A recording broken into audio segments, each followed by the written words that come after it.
Thank you. Good afternoon, everyone. On behalf of the Minot Sleeper Board of Trustees, I'd like to welcome you all to this Meet the Candidates Forum. I'm Karen Boyd. I'm the current chair of the trustees. We have several other trustees here that I'd like to recognize. In the back, we have Sue Neiman and Heidi Jeffrey. Peggy Litz has been greeting at the door. Oh no, there's Peggy. Paul Regan and Scott Thompson are here today. We welcome your participation in this kind of nonpartisan. One of the things I love about local politics is that it doesn't matter what party you're affiliated with or who you are, it's just all people who care about the town and run for office based on wanting to help and make the town a better place. So without further ado, I'll introduce our moderator for the afternoon. This is Bill Neiman. You've probably read, maybe last week you read his article about Ned Gordon in the paper. It's very well. Yeah, great article. So, thanks, Bill.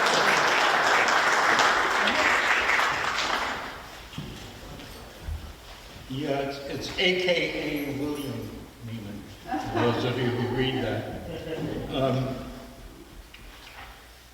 A couple of thank yous. First off, thank you to the people who administer Marian for letting us use the facility. Thank you to Karen for the work she's done in preparing this. Thanks to Cade for setting up all the equipment. How does it sound, Cade? Sounds good? Okay. A quick anecdote about this place. I was here, right on this spot, but in a different building, about 65 years ago. Okay? And I was much more mobile than I am now. As a matter of fact, I was dancing. And this place, it had these beautiful windows with shutters that would open up out onto the lake. You could hear the music all the way down West Shore Road and so on. But things got loud, and the casino ended up with a nickname. They called it the Jungle. Okay, but as I look out here today at you folks, I'm reassured. You look purposeful. And I hate to say it, you look very mature. So my expectation is this is going to be a meeting with a lot of civic comity, and we don't have to worry so much about regressing into that state of nature that used to exist. What else?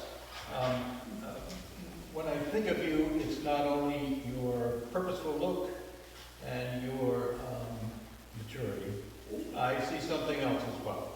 And what I see is what Thomas Jefferson called the foundations of American democracy. That is, you are folks who are either volunteering for, some will be paid for, a community service, or you are here to get information and become educated more than you already are about your community. And those are the foundational things of democracy. So I feel very privileged to be here with you. It's sort of a celebration for me. I've met so many nice people in Bristol. And a quick anecdote, and then we'll get on with the business. I came here because of the lake. I stayed because of the town spirit, the people, you folks. It's a wonderful place to live. Sue and I love it. And again, I'm privileged to be up here. So, I'm only going to be here for an hour and a half. And the other folks that are volunteering to do this incredibly difficult stuff are going to be working hard to do it. I'm sure, without having to tell you this, because you're such good folks, that this would be a meeting with a lot of civic comity without me giving you any guidelines or rules, but I just want to go over a couple of procedures real quickly before we get started. Now, Karen, you can help me on this if I'm in error about any of this. Here's what I think we'll do. I'm going to go through the positions that are available. I will name a person or persons who are candidates for that position. I'll ask them to come up and take a seat up here, and they'll introduce themselves. I'll call them by probably first name. By the way, I have to tell you this is a fog out here. I can see sort of with the windows and the light coming in. It's like, they'll come up, they'll introduce themselves first and last name, and maybe give you a little bio thing about themselves, maybe their experience or their vision for what they're going to do. And after they do that, I will probably do a follow-up question, maybe even two, and then turn it over to you folks to ask them any concern that you have. So that's about it. We're going to have time. And Karen's showing me, I guess we're going to have a 2-minute limit on intros. Everything. On everything. And the question and answers will be a 2-minute response as well. And you'll let them know when time is up. Okay. What else? I don't think I have to give you any guidelines. I read an article about the Tacoma, Maryland mayor who tried to tell an audience at a town meeting that they couldn't clap, and that was the end of it for her. So, at any rate, I would just underscore the fact that this is information gathering. It is not to be debate. If we do get into some sort of debate, I'll probably interject myself and try to rephrase what's going on. Okay? So that's it. Let me see who's up first, and we'll get going. Any questions? Okay. Let's see.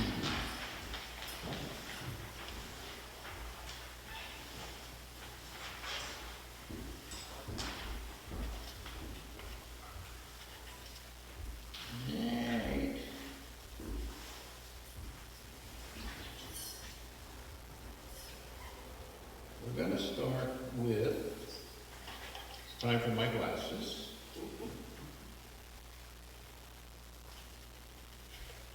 There, we're going to reorder it a little bit. We're going to start with candidates for town offices, then we're going to go to library, and then we'll end up with school district officers. So, I'm going to invite Dan and Mark, who are budget committee candidates, to come on up here, take a seat, and a little introduction from each of you. Okay. We're wearing the official budget. Yes.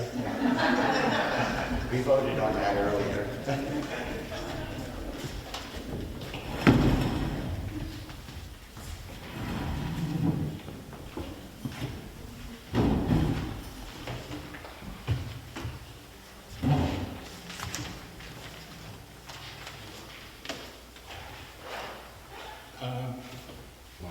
Mark, why don't you go ahead and introduce yourself? Okay, very good. Good afternoon, everyone. Thank you for the opportunity to introduce myself and to take part in this great American tradition of local democracy. My name is Mark Arasa. I was born and raised in Manchester. I graduated from Memorial High School there. I've been a homeowner in Bristol for the last 27 years. I have 3 wonderful grown children, and after a long career in financial management, including 20 years as a chief financial officer, I have now working part-time as a financial consultant.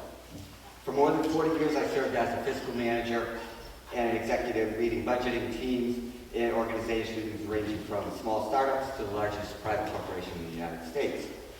Over that time, I've developed and executed and overseen hundreds of budgets, including many that included taxpayer dollars. I've managed millions in local, state, and federal funds, among them a $180 million statewide loan repayment program.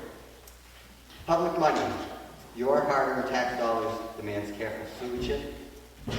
Throughout my career, I've provided detailed, transparent reporting to management, auditors, and government agencies. I've always treated public funds with the highest level of respect. I know how to analyze spending proposals, evaluate return on investment, etc. If elected to the Budget Committee, I'll bring that same discipline, rigor, and experience and respect for the taxpayers to the work we do. I know the questions to ask, I know the red flags to look for, and the importance of balancing fiscal responsibility with the needs of our town. I hope you place your trust in me. I'm committed to using my experience to serve the people of Bristol thoughtfully, respectfully, and responsibly. Thank you very much, and I'm happy to take your questions. Thank you. We'll hold off on questions until both of our candidates have a chance to speak. Okay, so we'll go to I'm Daniel Kenny, but I have a 2-year-old brother who, from before I was born, has referred to me as his little buzzer. So I have been known as Buzz all my life and go by it. I was born and raised in Warwick, Rhode Island. I attended public schools, graduated from the University of Rhode Island, and attended it because at that time it was tuition free for in-state students. Graduated from Boston University School of Law, and after 3 years as an associate in a New England law firm, I started my permanent career path. I took a job with a travelers insurance company in the law department, and I continued working in insurance company law departments for the next 40 years. I provide my responsibilities were to provide legal support to the investment department, and in that capacity, I've crossed paths with municipal finance many times. I've been coming to the lake all my life. Been a homeowner for 40 years, and I've been a permanent resident for the last 4 years. Came for the lake, as Bill said, but stayed for the town. I have, since I've been up here, I've been trying to give back to the town. I'm on the Energy Committee, I'm chairman of the Penny Path Committee. I'm on the Capital Improvements Program Committee. I'm the town commissioner to the Lakes Region Planning Commission, and I'm the town's representative on the Lakes Region Transportation Advisory Committee, in addition to 1 1/3 terms on the Budget Committee.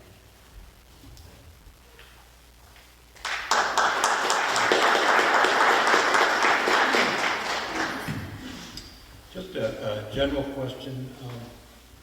Which municipal services for next year are going to increase in cost the most? Do either of you want to address that? Go ahead. Well,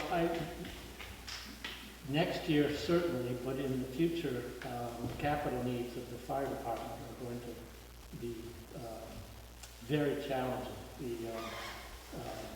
The fire apparatus industry has consolidated greatly. In fact, there were rumblings earlier in the year of an antitrust investigation by Congress. And given the way the makeup of Congress these days, for that to even surface is somewhat significant. But we're talking about replacing apparatus double or triple the costs of what we paid for it, and our apparatus is coming up for replacement. We have one that's basically, I think it's the original engine. We would have to order it now, and by the time we replaced it, it would cost well over $1 million. There's a warrant article to address this problem this year, but that would be my expectation.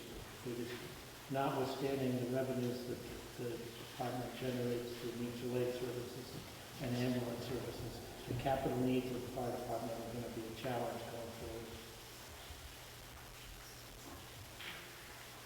Did you want to add to that? No, I think I took care of that pretty well. Right. And I should point out that I'm still learning and have not spent any time on the budget committee yet, but will definitely be absorbing information as fast as I possibly can. Okay. A different kind of question, somewhat along the same lines. If either of you had to level fund a particular service, it'd be difficult, but which one would you be inclined to level fund? Could you define level funding? Yeah. Well, Go ahead, please. yeah, I think we, not entire services, the department budgets have all increased, but due to inflation. But we have a number of line items, given the inflationary pressures and the emphasis on keeping current with salaries. So the program we started 2 budgets ago, because to retain personnel, we've committed to regular salary increases.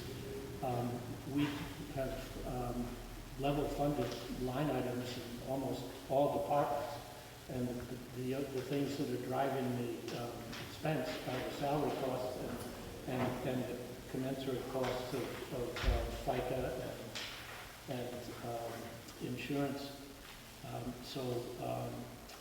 I think we're essentially level funding everything these days, with the exception of providing for capital needs and salary. And I Go, please. I would concur with Buzz on the fact that people costs are going to be the primary cost driver, and almost always are in situations like this, and certainly in town finances.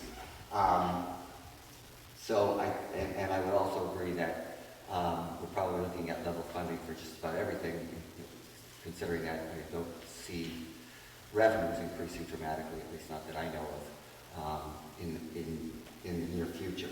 So that would be my thoughts as well. Thank you both. Thank you both. Is there anyone who has a question now from the audience?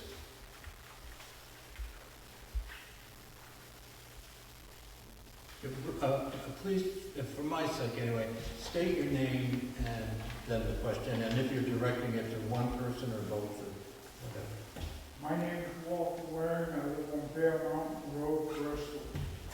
Having worked with the Budget Committee, I have nothing but the absolute strongest trust in the Bristol Budget Committee and Buzz. And in that room, no matter how radical one is, and I was it for a while, the room tends to moderate the outlander. With leadership like Buzz, and I'm sure a man of your ability will be well represented. Thank you. Thank you very much. Thank you.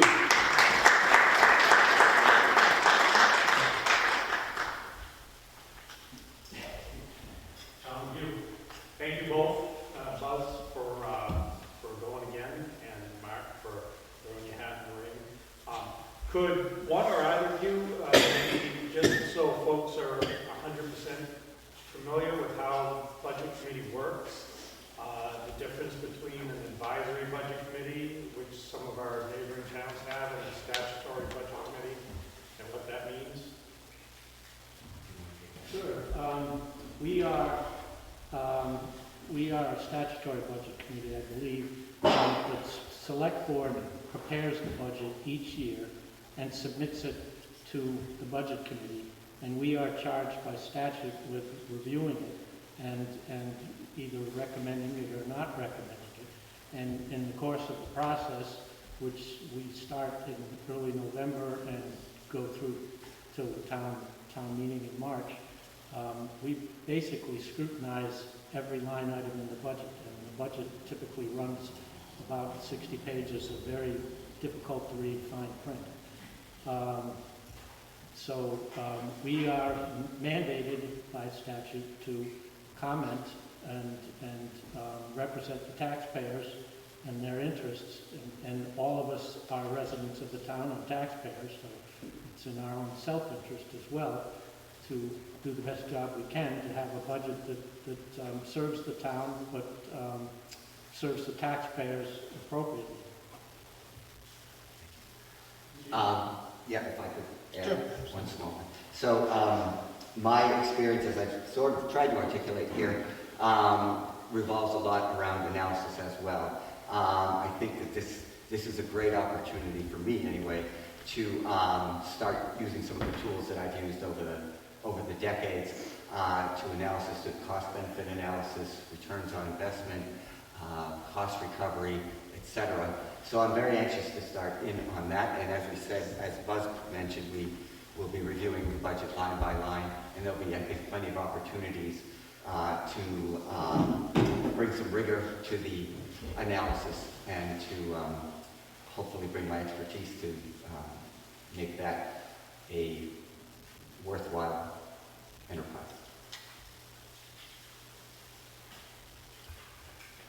Thank you both. Stay here just a second. Just a second. Just stay here for a second. Thank you both for the community service that you either have done or intend to do. It's a great thing. Now, about clapping. I appreciate the fact that we've had a couple of people already who are affirming what the budget committee does, because they work hard. There is an option to clapping that the British came up with maybe 500, 600 years ago. And what it is you go, here, here, and that means what they have said is very important. Okay? So can we hear for them a couple of here, here? Thank you, gentlemen. Thank you, everyone.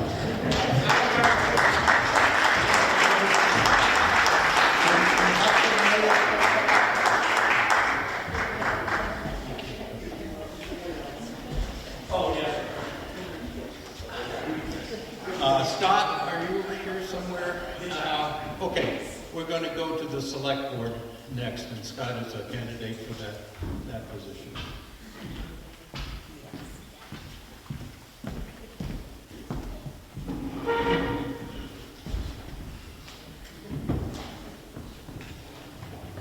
Thank you. Can you hear me all right? Is this good? All right. So my name is Scott Severs. About 5 years ago, after my wife and I raised our kids in Londonderry, we started looking for a place to live where we could enjoy a small town, enjoy mountains or lakes, something more into what we want to enjoy our recreation. And we found a piece of land in Bristol and built a house. And I can't tell you how many times I have said, I wish we had done this 20 years ago. I said, this town, I'm loving it more and more every day. And, I mean that. So I wanted to get involved. A little over a year ago, I joined the planning board. And it was a great way to get to know the town. I've got plenty more to learn, don't get me wrong. But I got exposed to the Conservation Commission, the Historic District Commission, Select Board, right? Get exposure to a lot of how the town works. And so when I saw there was a seat that no one's running for, I'm like, well, I might as well, help out. I've got the time. I'm interested. I like to prepare. I like to help, and I want to help the town make smart decisions, not spend your money frivolously, be careful with the money. At the same time, we need to provide great services, and it breaks my heart to see empty storefronts, right? So we need to draw business in a reasonable way. I've been in the business world for 30 years. I've worked for the same company 28 years in technology roles and leadership roles. I've managed large budgets and made some hard decisions, and I'd like to help the town by doing the same. So, thank you for the time. Scott, let me pick up on something you alluded to, and, which is a concern about, and I have this concern as well. So I'm sure many people do. Over the past year or two in Bristol, we've had several businesses up and leave. We've had a few businesses come back, but not as many come back as go. This seems to be a recurring theme for Bristol.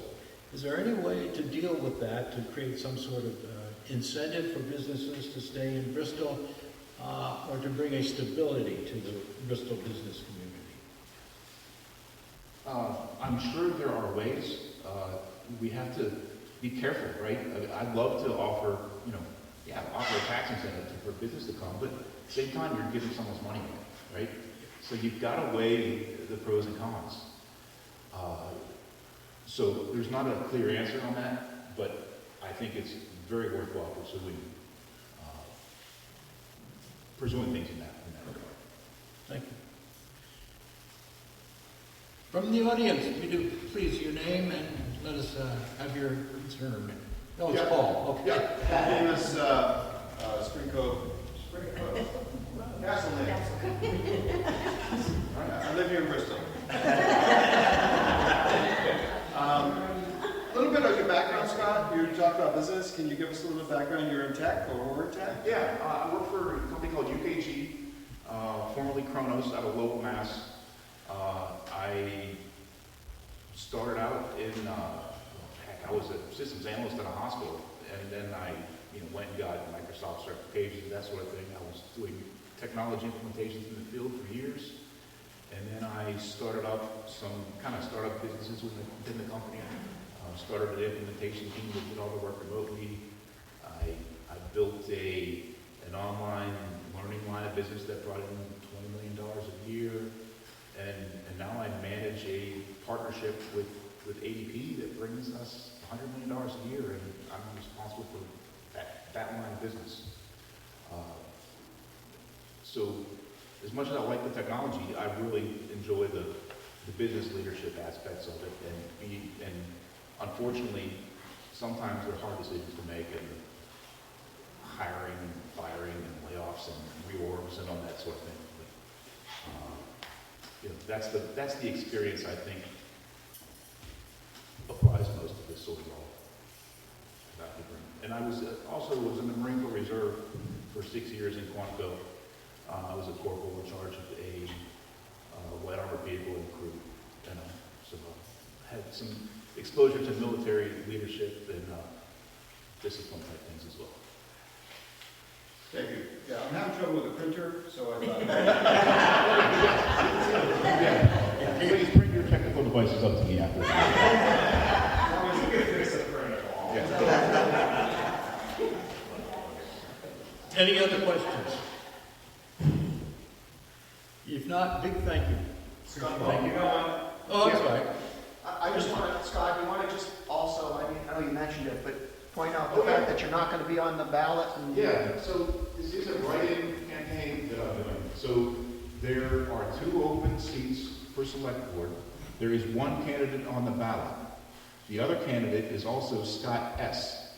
I am not running against Scott Sanskrin. So if you could vote for him and write me in below his name, that would be great. On the way out, if you could grab one of my cards, it has the right spelling of my name, and on the back there's a sample little printout of the ballot, so you know exactly what you have to do. attention to detail, good job. Yeah, thank you. I have another question or comment. Sir. Scott, thank you very much for running for the position. When people care enough to run for a job and fill in offices that are empty, we can't help but benefit from your experience. So thank you for running. Well said. Thank you. Thank you.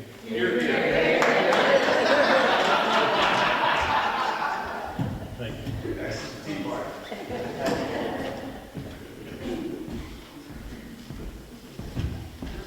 Is our town clerk candidate here? Cheryl? Not here? Okay. We'll move on. Oh, we have supervisor of the checklist. I see at least one. Do we have both candidates? Just Rima. Just Rima? Okay.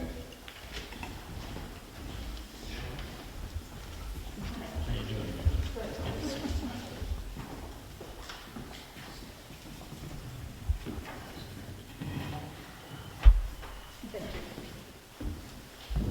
As if we don't know who she is. I'm Rima Simpson. I've lived in town all of my life. I've worked for the town for 30 years, so I'm sure most of you know who I am.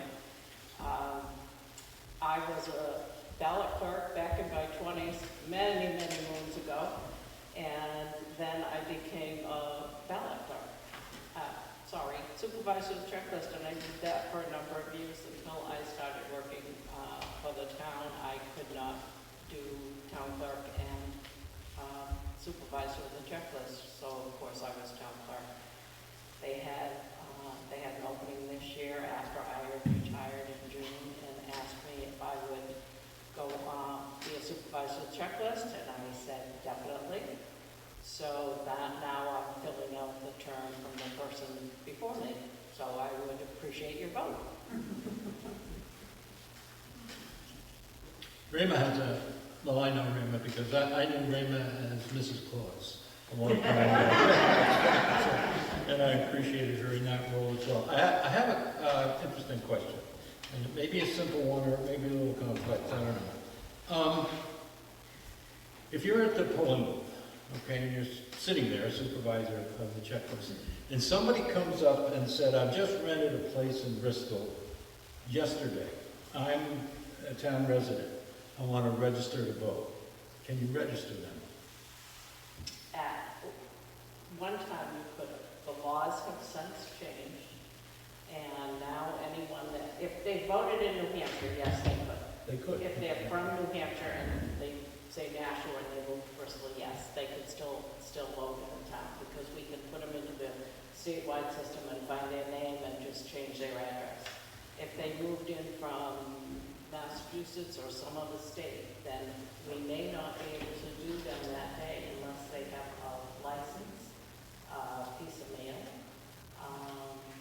a birth certificate. A birth certificate. It's requiring birth certificates now. So we may not be able to. What I would do is, there's always a number for the Secretary of State's office. I would call them, tell them the circumstances around it, and see if there's any way to get them to vote. Because we don't want to do that to anyone would like to vote. So it's one of those things that I would go a step further, and I'm sure the other supervisors would. And it may change in the future. It could easily We don't change, know. laws change all the I'm time, wondering. so, yeah. Any other comments or questions? Marian, what's the difference between supervisor and a ballot clerk? A ballot clerk is only works during the election and only checks people off. You know, they have to see the license and everything and ask them out. The supervisors have to get together at least once a month. We're also the ones that put any new voters on that come through the town clerk's office. They're in a separate folder, and then we put them into the system. Anybody else? Raymond, thank you for continuing your service to the town. One thing I know, with all the other things going on in the world, I knew when our town elections were done, they were honest, thanks to Raymond and Ned Gordon. And thank you for your continued service. You betcha. Question in the back there. Raymond, the town clerk can validate a voter comes in because they need to prove their licenses. They don't have it when they vote. She can say, I know this person, town resident. Can they do that if they're a new voter, the town clerk knows them? No. There.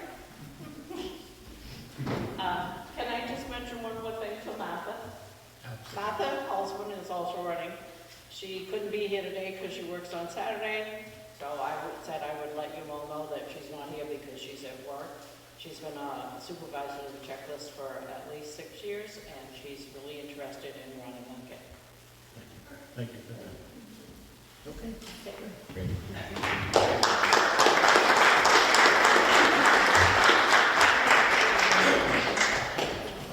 Continuing with those who are serving the town, Rob Glassett is running for town moderator. He has been a selectman. Rob, where are you? Is Rob here? No. Rob is not here. Okay. If Ned had been here, I would have asked Ned if he had any advice for Rob. Can't do that now. Sure. They've already started. Oh, they have. I've known Rob for a long time, and he was very dedicated dedicated to the town's safety with the fire department. And he's just a wonderful person to deal with. If there's anything that can be said for someone who isn't here, he must have a very pressing situation to deal with. I'm strongly in support of his position. Thank you. Does anybody else want to make a comment? Well, then let's move on. We'll go on to the treasurer. Is Kathleen here? Kathleen's on there. Okay. Oh, I bet Paul is here. Paul, I bet Paul has something to say. Get that time.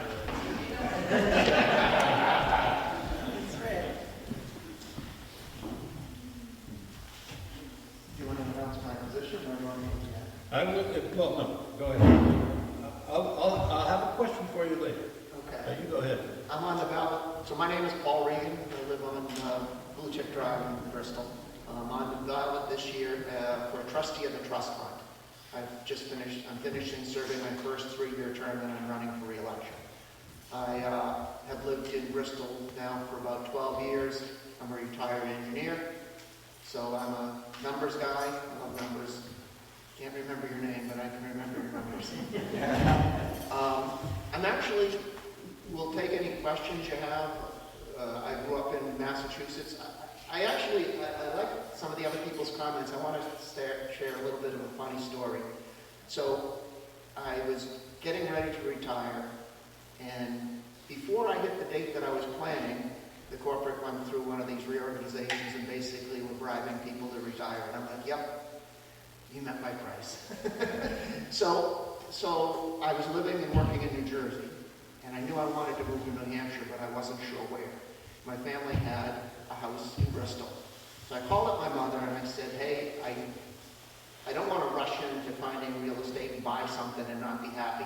Can I move into the house in Bristol, and then I can take my time to figure out where I want to live?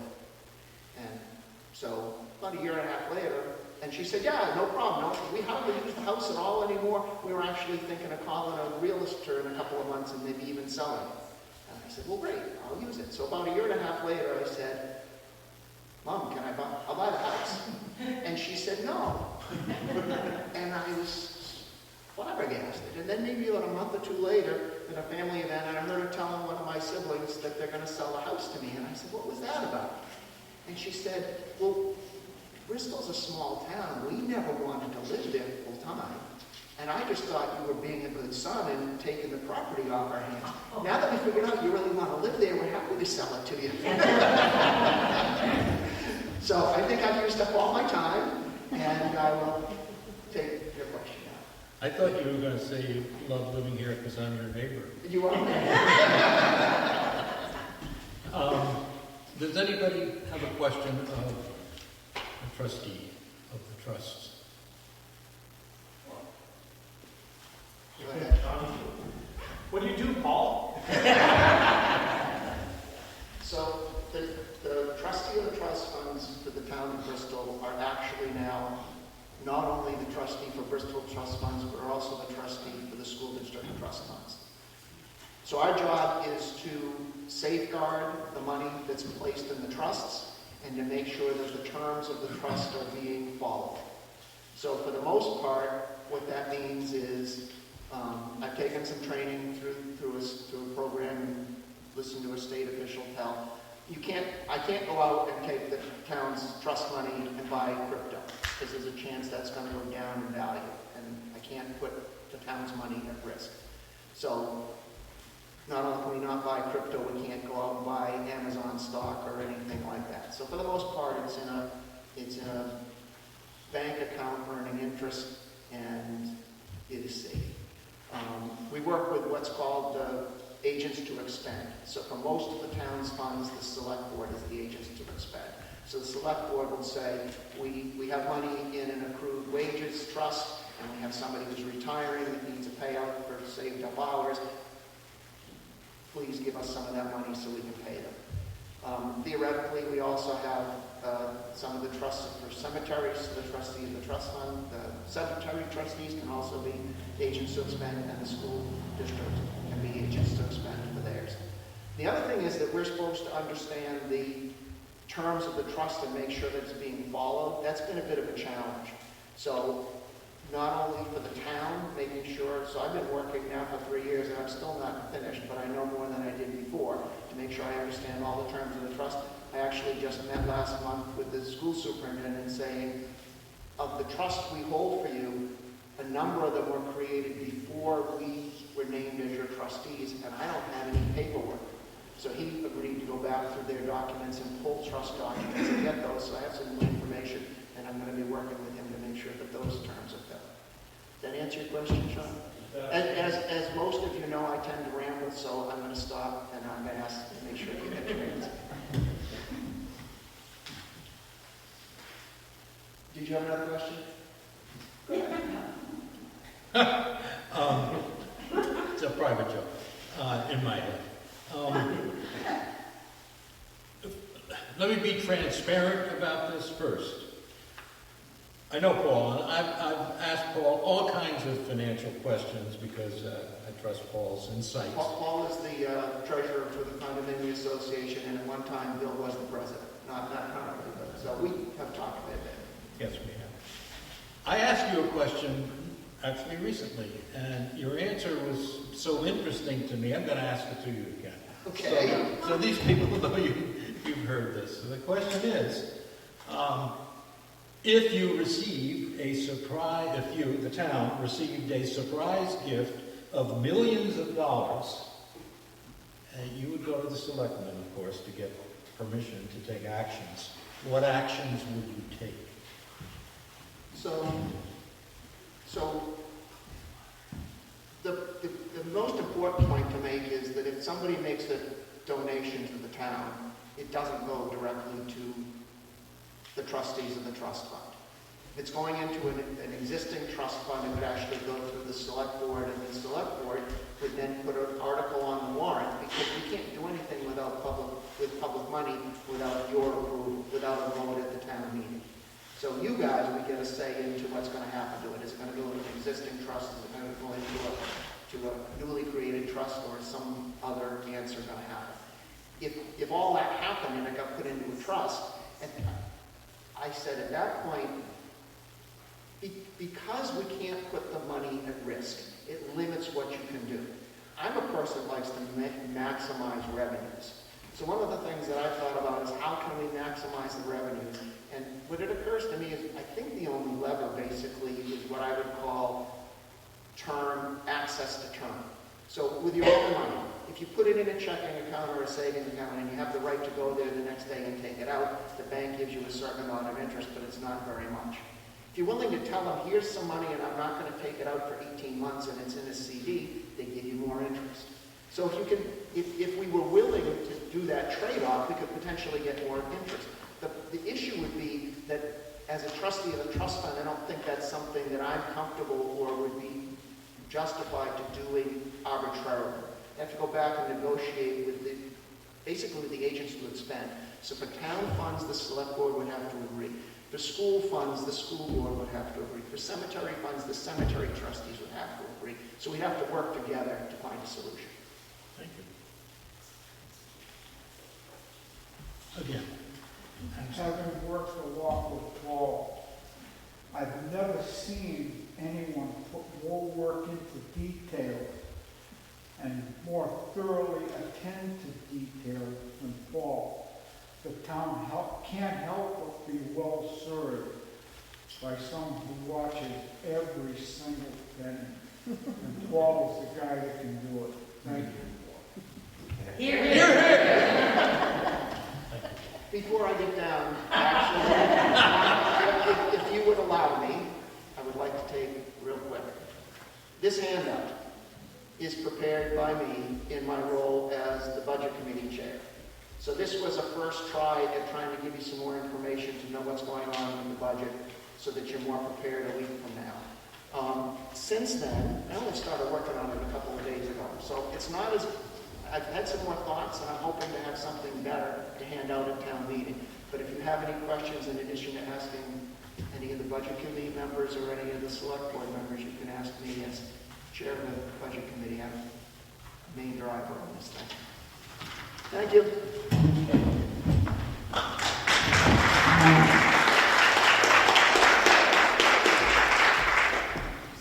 Okay, I've gone through, I'm looking at my list. I've gone through budget, select board.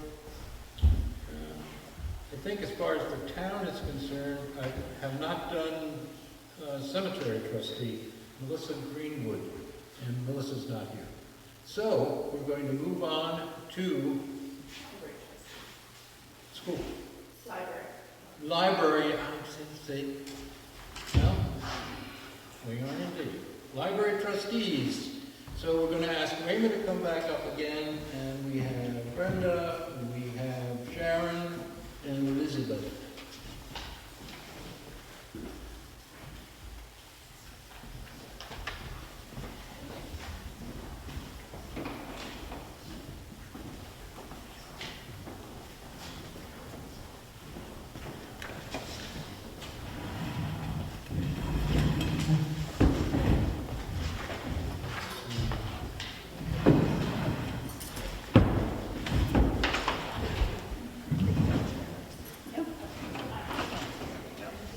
Let's start. Good afternoon, everybody. My name is Elizabeth Miller. Like a lot of other folks here, I grew up in Massachusetts. Have lived in New Hampshire for about 25 years. Started out in Atkinson. I believe community service and giving back is really important. In Atkinson, I was on the budget committee and school board for Timberlane School District. From there, we moved to Litchfield, where we spent most of our time, where our kids pretty much grew up. I was on the budget committee there for a time. And when our youngest started college, I said to my husband, let's move north. Everyone wants to go south. Not a fan of the heat, we moved north. And I love the small towns. I love the small town feel. And this is such a wonderful community. And it's easy for an individual to make an impact. So once we were up here, I've been on the Conservation Commission now for 4 years, I'm currently the vice chair. And I would very much like to be involved with the library. I think it's a wonderful resource, and that's something I am looking forward to being a part of. If you find people, will give me your vote. Thank you very much. I'm Rayma Simpson. And I've been involved with the town, as you all know, for about 30 years. I retired in June, and I'd like to stay connected with the town in one shape or another. So I'm interested in being a library trustee. I had said to myself years ago, if and when I ever retired, I would like to try the library. So that's what I'm doing, and your vote would be appreciated. My name is Sharon Orvis. Some of you know me and some of you don't, but I'm a native Bristol resident. Born and raised here, went to Newfound schools, graduated from Newfound High School, went to Plymouth State, got my teaching certification, could not find a job anywhere but down the East Coast. So my roommate and I moved to Los Angeles for 8 years, where we both found jobs and both decided, yikes, this is not for us. So moved back, met my husband, we bought land in New Hampton, moved back and raised our children there. So I have 2 daughters who graduated from Newfound. I have 8 grandchildren, 5 of whom have or will be graduating from Newfound. I've just always loved this community, obviously, grew up in it and enjoyed everything, every part of it. I remember when I was little and my mom used to take me to the library, it was like one little room with a very, very nice librarian who was helpful and kind and but very stern. It was like came in capital letters. You know, you had to be really, really, really quiet. And so it's a pleasant surprise when I go in the library now and I see kids talking and groups talking and people reading in the corner silently and in the back room playing games. It's a real community service And I'd like to be a part of making that continue to happen. So, thank you. Hi, my name is Brenda Buchanan. My husband and I had moved here about 3 years, and this is our permanent residence, which a lot of people kind of looked at as kind of funny.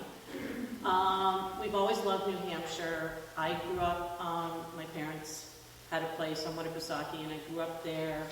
I lived in Massachusetts like many people, but we've always had our kids up here throughout the years. And I just feel like the library is such an integral part of the community, and it's so critical for servicing people of all ages. I remember when we first drove into the town, I saw a sign at the library that said, Mahjong is on Wednesdays, and I hadn't played Mahjong in 20 years, and I was so excited, and I thought this would be fantastic. I have participated in various programs at the library, Mahjong Cookbook Club, Soup and Classic Film Evening, the Summer Reading Bingo, which is amazing because it has people reading out of their comfort zone, and the book sale, the cookie sale, so many different things. I have 4 children, 2 grandsons, and libraries and books have always been such a big part of our lives. And throughout the, I've been a high school math teacher. I ran an art business with some other families. And one of the things I have offered, and I am volunteering, I'm painting a mural in the children's room of the library this next coming year. It has been approved. And I would love to be part of the library. Thank you very much. Thank you all. Here's a question to think about. How would you evaluate the appropriateness of media, books and whatever, for public consumption, including children? Anybody who wants to respond. Could you say that again, please? Want me to repeat it? Yes. Okay. How would you, as trustees, and I assume this would be a trustee role, and it might be a management role as well, how would you evaluate the appropriateness of media for public consumption, especially children?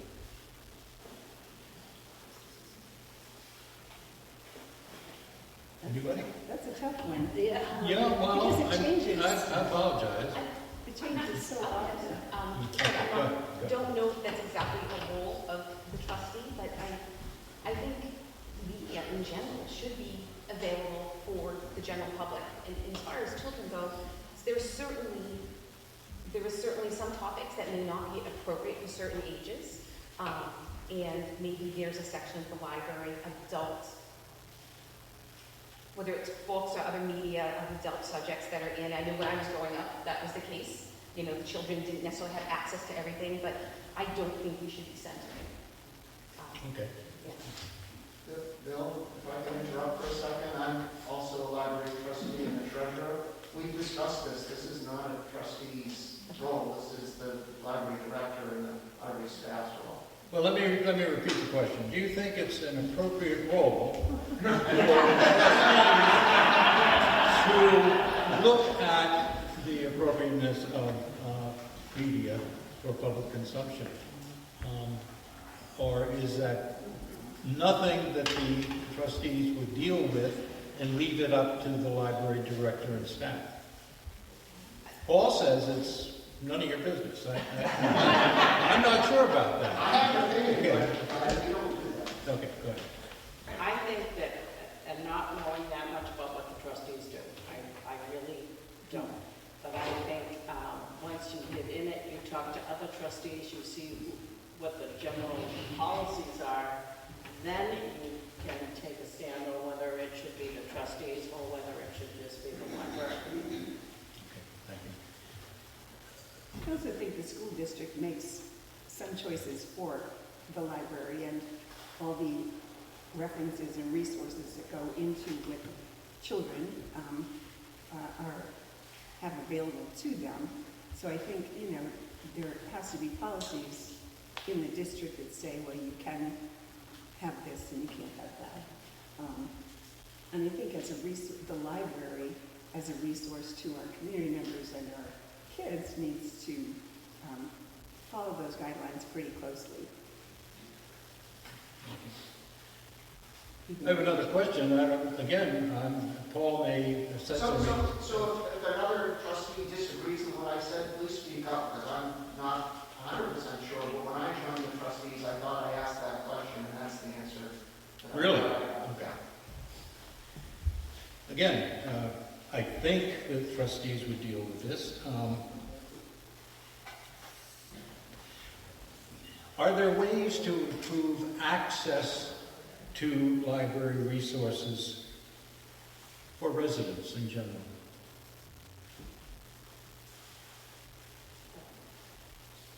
I don't know if I understand what you're saying. Ways, for example, to disseminate literature, visual stuff, so that all residents have access to it.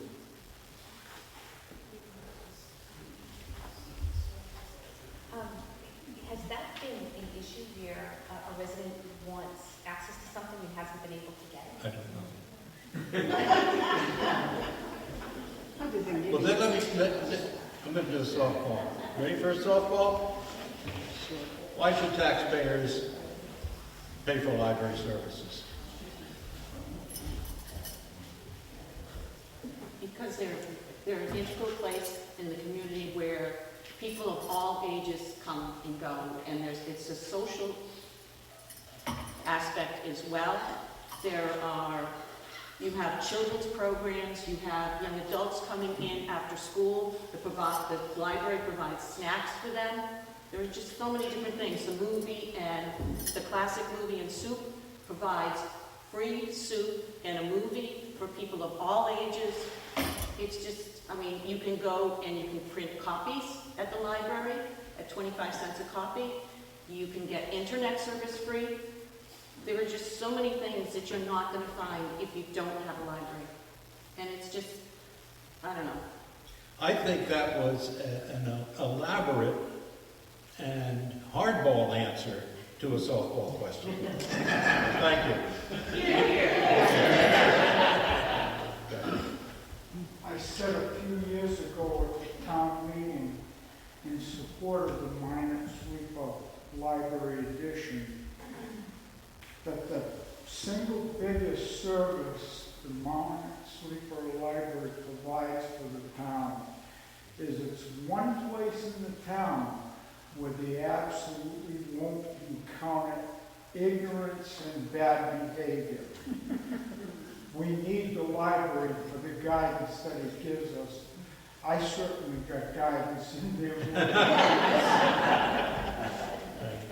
Any other questions from the gathering? Lucille. Do you feel that parents should have the right to know what books their children are checking out or looking at in the library, or should the children be allowed to have their privacy? I feel parents should have the right to know what their children are reading and what they want to read. Looks like everybody's in agreement with. I would agree that children should have the right, but at the same time, I believe in the guidelines set by the library and the district over, the material they are allowed to pick out. I know some of my granddaughters have chosen rather inappropriate things and had to bring them back. So I don't see anything wrong with that either. Well, it's one of those It is. controversial measures. Yeah. Please, back here. Hi, my name is Andrea Powers, and I'm actually the Vice President of the Friends of the Library, so thank you so much because of what you do. We get to support all those initiatives that Brenda was speaking about. I did want to answer that question in that our library you can get a family library card. So I know that there have been some of those situations, and if the parents go in, you can get a family and you have access to everything that your children and your husband.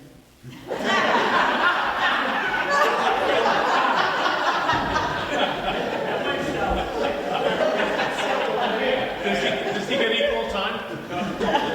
I'm taking out of the library, so that is one thing that I know we do in town. And thank you, everybody who supports the library. I feel that it is the center of town physically and socially, and they address so many needs of this town. So I do want to thank all of you for what you do. Thank you.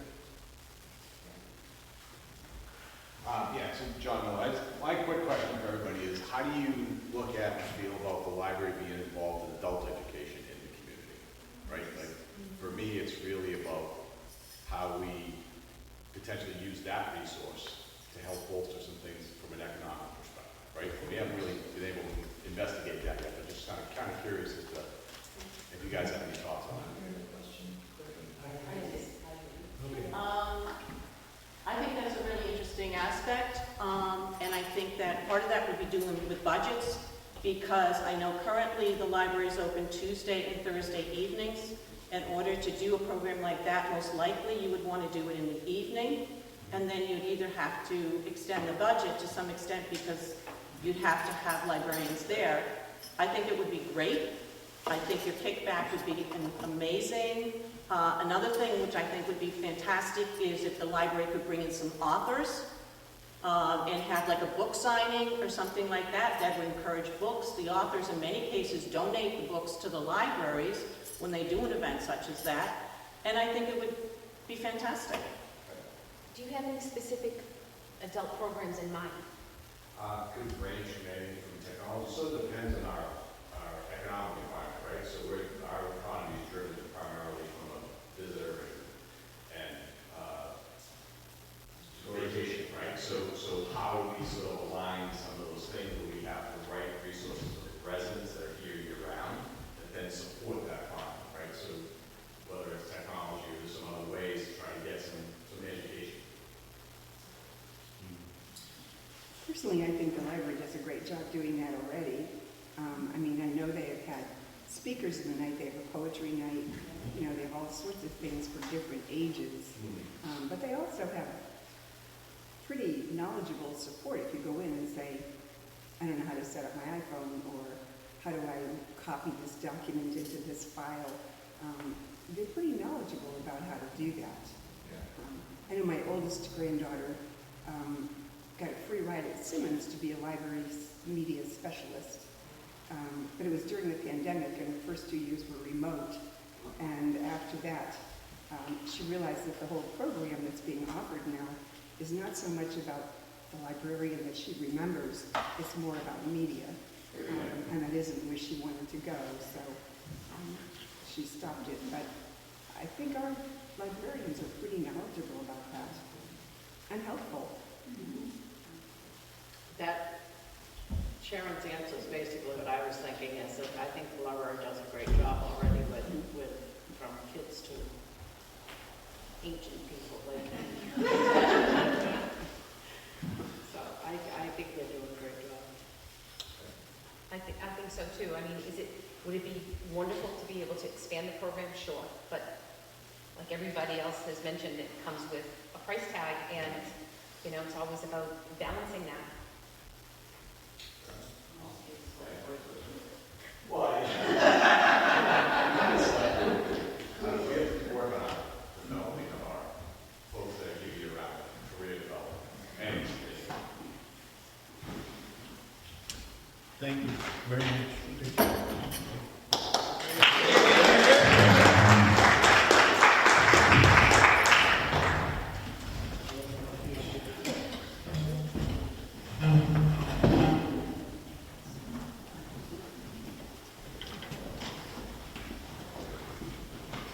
I think we've covered all except for school district positions. So I think what we'll do is look at, school district budget. We have an incumbent, and it's Rick. Is Rick here? No. No, Rick is not here. Okay. Then how about candidates for the, I'm sorry. Northampton position. I'm sorry. The Northampton position? Well, we have school board, and there are three, there's Dana, so Michelle at large, and we also have a write-in, Eric. So we have 4 people who are candidates for the school board. Just Dana. And just, pardon? Just Dana. Only Dana is here? Well, let's have Dana come up. You're looking for me.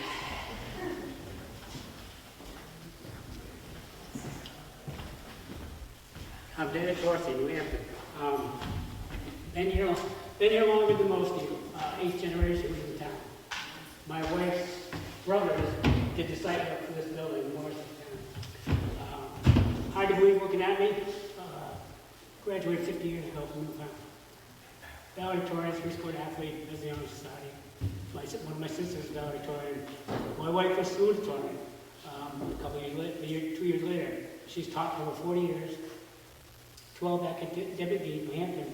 16 years K-8. Not a good public speaker. So I've been a ballot clerk for 46 years. I worked at BCC Structurals in New Hampton. I worked at BCC Structurals Aerospace 42 years as a senior program analyst. I worked on 6 different systems. I learned 9 different languages over there. And I used my data to run that $48 million shop. One of my sons has taught for 12 years, as well as my wife. Education is extremely important. The government did say, I paid for my own college. I paid taxes when I was 12 on the 56.5 acres my parents owned. I now own 904. We've owned over there since 1991. So I've been paying taxes in Bristol also. We currently pay about $30,000 in taxes. My first job was $1 an hour. Thank you. They had a deliberative session with a whole bunch of. Did you go to? What? Yes, I was. Okay. All right. And it was I was surprised at how complicated it was, and how many things had to be dealt with and discussed.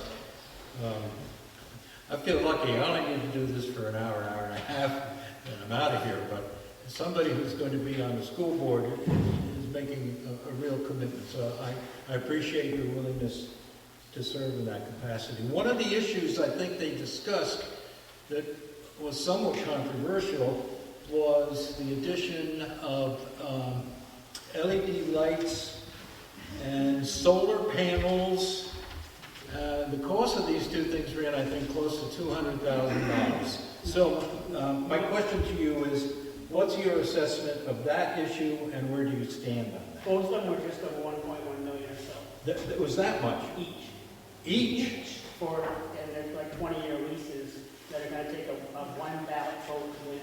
Okay. They've chosen leases instead of the bond, within 60%. The solar panels, they explained to the meeting, 20-year plan.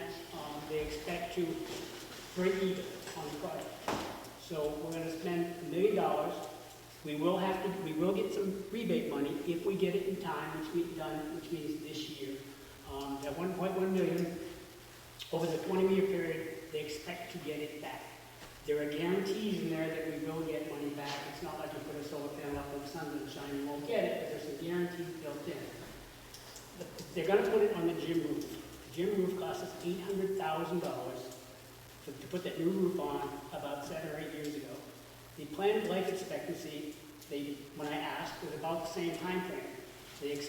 They're hoping that the panels will be done about the same time the roof needs to be redone, because otherwise we'll have to rip the panels off and throw them away to fix the roof. The roof is a rubberized roof. They're not generally designed for a lot of foot traffic. They're planning on our maintenance crews going up there and cleaning all the snow off these solar panels to make them function. So we're going to people up there with shovels and roofs. I don't know what else they're going to use because there's going to be a lot of snow up there. And they have no plan to get rid of the solar panels when they're done. It doesn't do anything for education as far as really teaching our students, which is what I came to be. I'm going to go against it. The LED lights, they had $1.3 some odd million in a maintenance fund. They could have done that all on their own. They chose not to. They used that maintenance fund for all sorts of other things. That is a expandable maintenance fund. They had $1 million they've been spending on other projects that they built 50 years ago on maintenance, and they did not choose that either. They set up so the voters will vote for it if they want.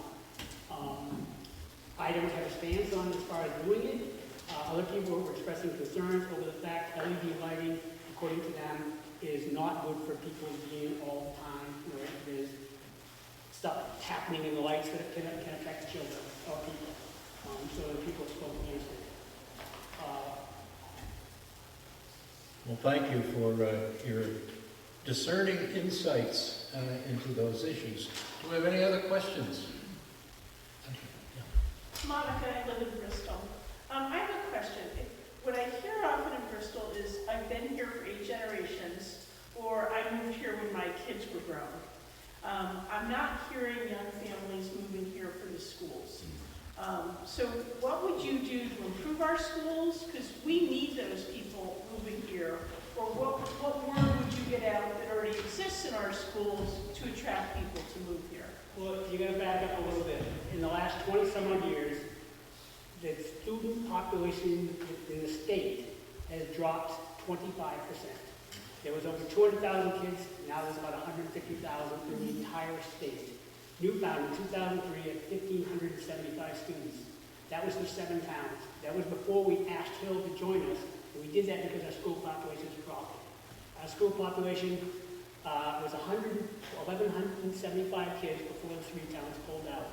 This year, they said the numbers of 1,060. I've been told it's actually dropped some more since then. I was at the school thing for kids there, and one of the girls was actually on the board representative who comes and talks to the board. And one of my friends, there were like 15 seniors there. We were for a senior kid was giving a presentation that we were part of because, you're going to hard to believe, I graduated here 50 years ago and we wanted to talk to kids 50 years later. And so one of my friends asked him how many kids in his graduating class. He said 73. Another kid said no, it's 75. He said no, it's 63. And the girl who goes to the meeting said, boy, been told she's going to Harvard, said no, we're down to 60 now. So the school population is dropping. Next year they're planning on it being 1,020. The state of New Hampshire has told us that we will be at 41.6% less in 10 years, which means the entire K-12 district will be at 600 to 700 kids in the entire district. School is now trying to add on to the school, add a wing. They want it for the high school to make more room. The kids aren't coming. So part of that, we've been taking in contracts kids. We're taking the Bridgewater kids. Those are supposed to disappear because they're going to go away. We're not going to take any more of the younger ones. Hill is sending us like 50 or 60. They're trying to do the equal opportunity thing so we can bring more kids in, but they don't want any kids to go away, so they're trying to pass a law. But the state is saying you're going to be able to do it. No one can do that. Every school has to bring kids and bring them out. But where are they going to come from? The education is so important. You know how much does it cost to live here in Newfoundland? Prices are skyrocketing. The kids got to get jobs. They're going to get married and pay what for a house, pay what to live here, pay the prices, and then pay the high taxes. The school taxes alone are 70% of the bill. We need to educate kids. Otherwise, they're not going to be here. So I don't know how to tell where we're going to get them from because they don't really exist. And, in the state itself, yes, some people come and some will move, but the state's saying we're going to be 600 to 700. We're going to be lucky to get kids. And the financial environment, it's going to be very hard for them to afford to live there. Did you want to elaborate further on the question? Yeah, so... I didn't really answer your question. I know where else to get from. There are communities, so yes, I get that the population is dropping across the country. It's not just New Hampshire. But there are families that will move to Durham, or they'll move to Bow, or they'll move to Concord for the schools. And, I don't know if their schools are necessarily that much better.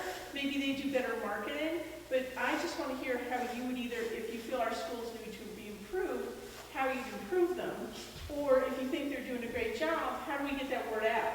Because it's it's not, as I said, I don't ever go anywhere where I hear somebody who says, I moved here with my family now, unless they've lived here before. So, Well, a few years ago, I don't think they were doing a good job, but it's also, it's how do you look at it? The proficiency scores for the newfound area, that's part of the reason the Pasquaney School, the town's pulled out, the middle school scores are horrible. They're, the average score, they retest like 3 different grades, they're in around like 35% proficiency. And this is compared to the rest of the state, not compared to the rest of the world. So they have brought them up over the last several years. They've hired a lot of faculty and staff to do it. As the population of kids is smaller. They're still working on it. The last report we got, the juniors' math proficiency from Newfound Regional High School in the spring of 2024 was 34%. We need to bring those grades up. And I don't know how to tell you, I'm not an educator, but we need to do the best we can. And so that's part of bringing the equal opportunities in. That will be us, the Newfound, reaching out to try to get more kids to come. I believe it's a great school. I went there. We had great teachers. I believe we have them now. But without actually being on the board, it's hard to find out a lot of answers to questions. I asked them last year how much it was going to, where the contracts we're bringing in by law can only be 80% of what the costs are. We set a contract, 3-year contracts up at the meeting last year for the new school at 80% of what we're paying, the owner towns.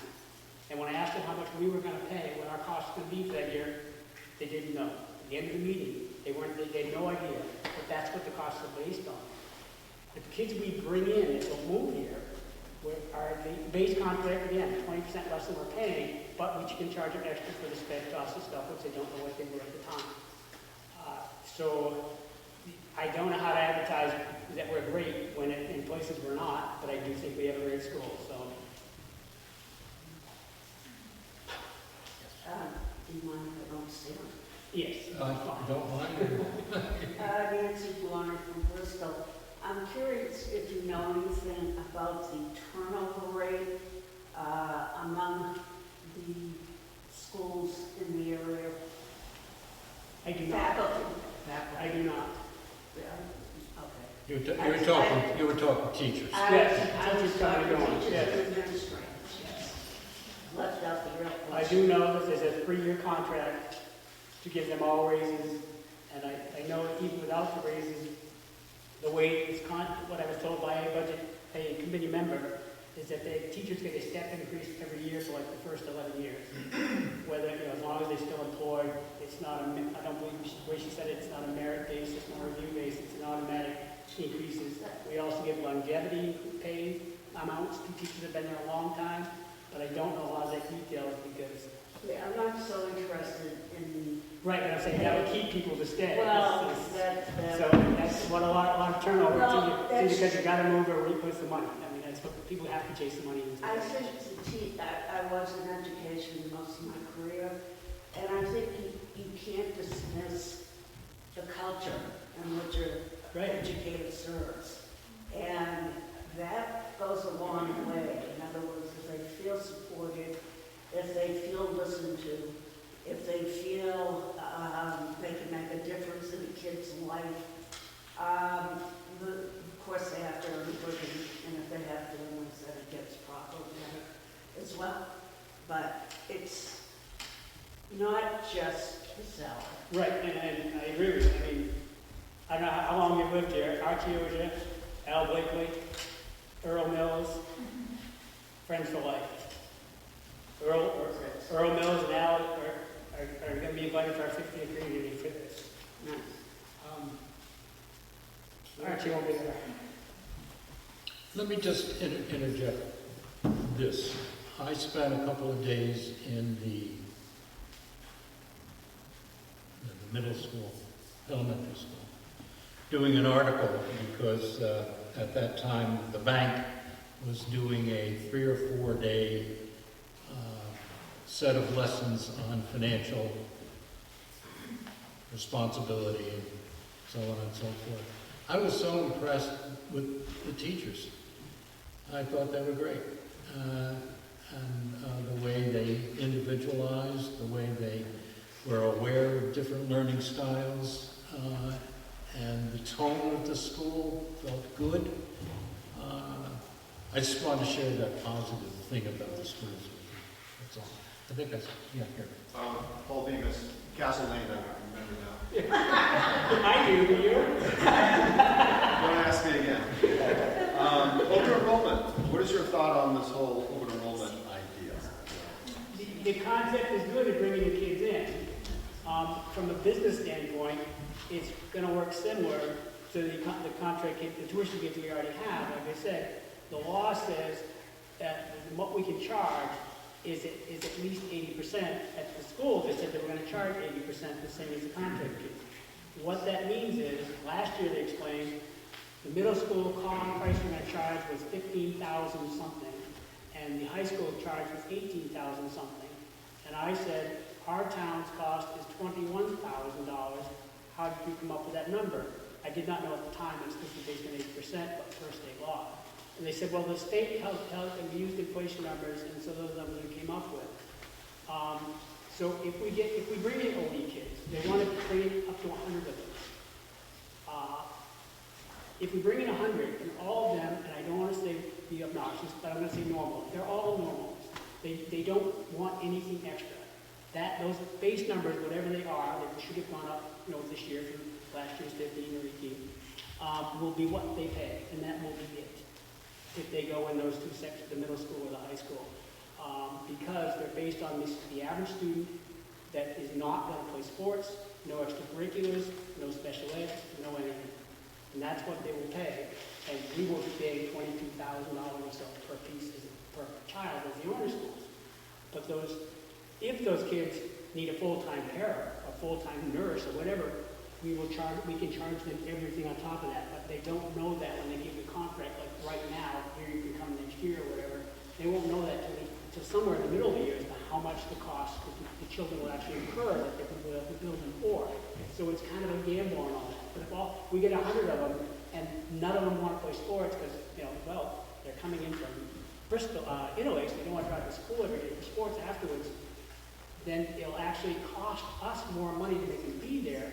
But from a business standpoint, that 80% will help cover our overhead. Because the company I ran, aerospace, we made aerospace parts, we would make parts that we made $1 million a piece. But we'd also take on the parts that were losers because we had the people, and that helped cover our overhead. Follow-up question about education, voucher system. Just your perspective on this voucher system that is now in play. My kids went to New Hampshire Prep School. They went for free. There's a benefit to my wife. I've gotten bashed on Facebook because I chose to let them go instead of sending to a local school, but it seemed like a no-brainer. They all did well. One was valedictorian, three-sport athlete, captain, of all the teams, academic. One was third, one was 10th. They all went to college, did well, a whole bit. The private schools right now, just for a day student at New Hampshire is $60,000. If you can afford to spend $60,000 on your child in high school, I don't think the public school money should be chasing right behind you with it. But by the same token, they are paying taxes to the towns, and I get that. They're getting nothing for it, but that is the way our tax system is set up. That is not the school's fault or whatever. So the voucher system will take money away from schools. And it is for education, but it's not going to be kids who financially need it in most cases. I don't believe that whatever the amount will be, $5,000, is the tipping point. It's sending a kid to $60,000 for high school. I don't think that's a factor. I believe it should stay with public school, but by the same token, I paid taxes in Bristol since 1991, and it doesn't do much for me. My kids goes, well, I'm paying taxes in New Hampshire. They could do that, but that's the way taxes work, so it's... Last question. So Dana, first of all, thanks for running, right? This is nothing more of a lightning rod than trying to talk about education and education. Well, yeah, and I don't talk I talk a lot. I don't talk So here's the question. How do you look at trying to get the schools to focus on where the world's as it is.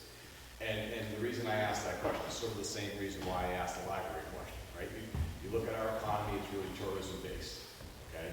One of our challenges that was sort of brought up, like we don't have enough population here, how do we bring people in? At the moment, I'm actually more concerned about kids that go through the system.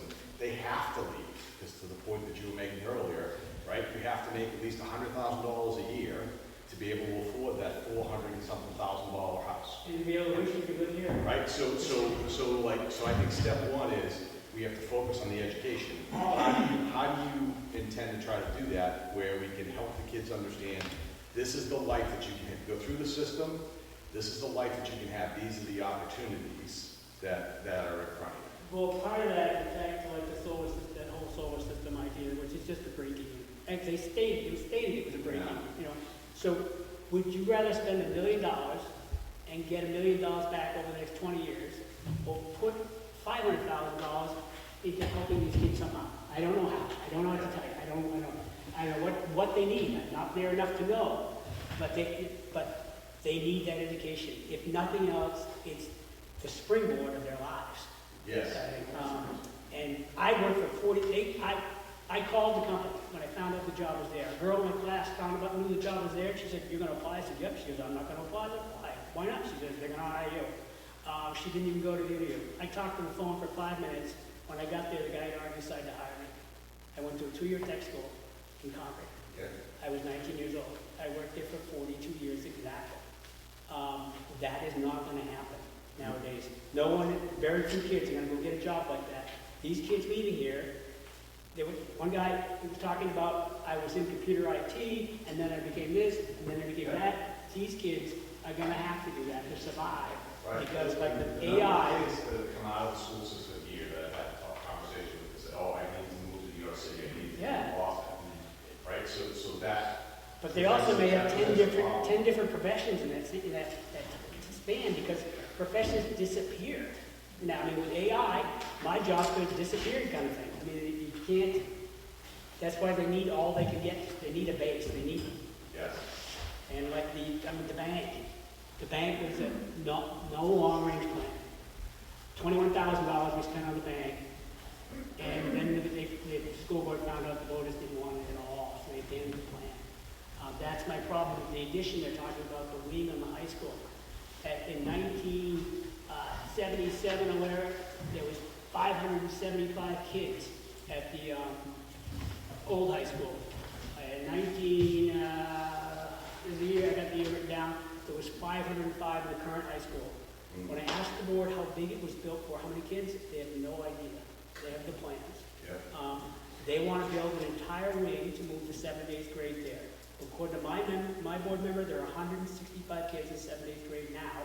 There are less than 350 in the school now. If we move them there today, it'd be just over 500 kids.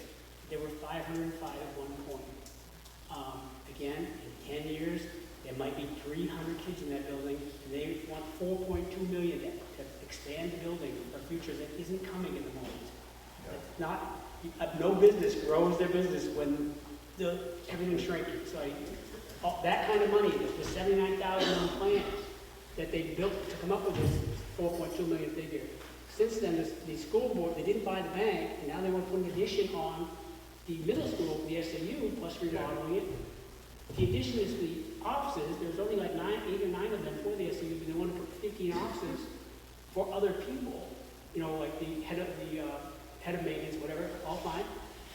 But building aid won't cover that. Building aid doesn't cover us, but they spent $50,000 on the building aid application that they just voted on.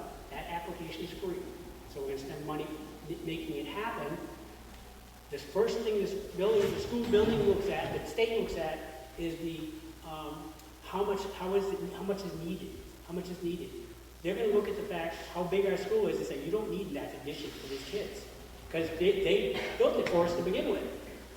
And in the last 4 or 5 years, like 18% of people that aspirated got some. In the last 20 years, they didn't give any money for years. There's millions of dollars of backlog of requests. And we're going to spend money on aid applications which might do nothing for us. I asked at a board meeting, said, please put on the ballot something asking if the taxpayers will support this. Because you don't know if they will. They didn't support the bank, poof, 21 grand gone. Now you're gonna spend more money, and you don't know if they won't support it. No, we can't do that until we have all the numbers, so we can, so they'll understand what the costs are. The Danbury School, the 5th grade, has not been moved out of Danbury. They could have put them in the middle school, they put it back to what it used to be, 5, 6, plenty of room. They haven't done it, Danbury does not want them to. There's a core group of Danbury that will not want to lose their little school. There's a core group of New Hamptons that don't want to lose their little school. There's a core group of voters that when you come to the price tag of $12 million, or whatever it's going to be, to make the consolidation work, which makes total financial sense. We put a signal. Yeah. Your time is up. Okay, time. Okay, time. We've had a very thorough, if one-sided perspective on the issues. There are other sides as well. They have not been presented. But your analysis was very good. From your perspective. Yes, I try to get back, most of which are gleaned from the school. I don't think we have any other positions that we need to have folks come up for. And I guess we're done after an hour and a half, not too bad. And I would only say from my perspective that this cerebral dance has been as stimulating for me 65 years later than listening to the big band from Boston that came into this place. Thank you all very much. It's been a privilege.